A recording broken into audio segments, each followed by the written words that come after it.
so hey guys কি খবৰ আশা কৰিছোঁ সকলোৱে ভাল ভিডিঅ' থাম্বনেইলখন আৰু টাইটেলটো পঢ়ি আপোনালোকে ধৰিব পৰা নাই ভিডিঅ'টো কি হ'ব আজি সম্পূৰ্ণকৈ ভিডিঅ'টো চাই থাকক গোটেইখিনি কথা আপোনালোকক মই বুজাই ক'বলৈ চেষ্টা কৰিম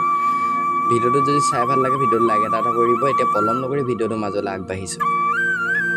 আপোনালোকে থাম্বনেইলখনত দেখিছে বেহাৰবাৰীত দেখিবলৈ নাপায় আৰু কেক এটাক বুলি কিন্তু আপোনালোকেতো বৰ্তমান সময়ত বেহাৰবাৰী আউটপোষ্টত কেক এটাক দেখিব পাৰিছে অভিনয় কৰি থকা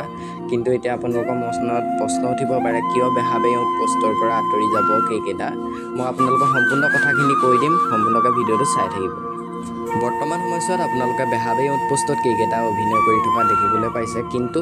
২৬ বৰ্ষ আৰু ২৭ বৰ্ষৰ দুটাত কেক এটাই ভ্ৰাম্যমানৰ মঞ্চত ভৰি দিব আৰু যাৰ বাবে বেহাৰবাৰী আউটপোষ্টত তেওঁ অভিনয় নকৰিব